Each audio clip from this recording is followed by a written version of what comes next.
Bienvenue dans Développement professionnel. Je réponds au nom de Bérénice Absalom Polo. Dans cette vidéo, il est question de l'éthique axée sur les devoirs.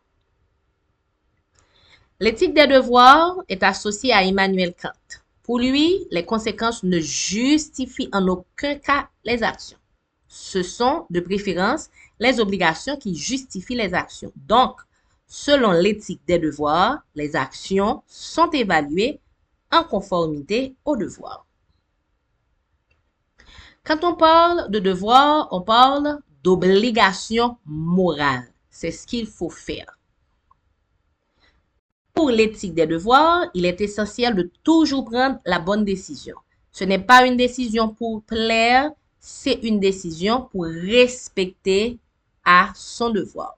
Il est essentiel de toujours prendre la bonne décision, même si la mauvaise est celle qui apporte le plus de bienfaits pour le plus grand nombre.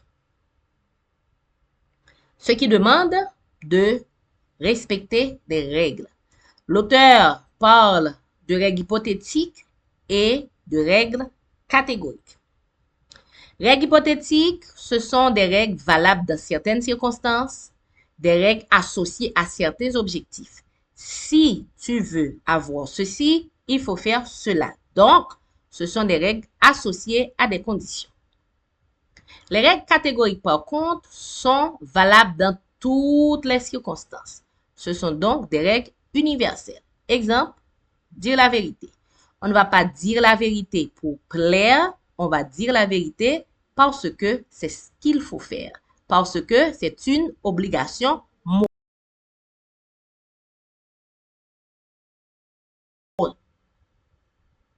Kant a donc établi ce qu'il appelle des impératifs catégoriques. Universalité, agir pour des raisons que vous seriez prêt à voir agir toute personne dans la même situation. Respect de la personne, ne jamais utiliser les gens comme un moyen pour atteindre ses fins. De ces impératifs catégoriques, on peut faire ressortir trois considérations. D'abord, l'universalité, tout le monde dans la même situation doit pouvoir agir de la même façon. La réversibilité, on est prêt à accepter les décisions si on n'est plus du côté du décideur. Respect, on respecte la dignité humaine.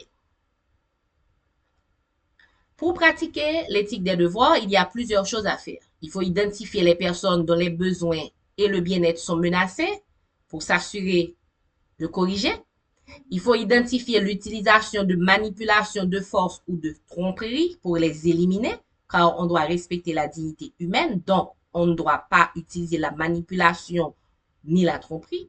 Il faut identifier les devoirs à l'égard des personnes concernées pour les assumer et évidemment déterminer si l'action qu'on est en train de choisir serait acceptable pour les parties prenantes.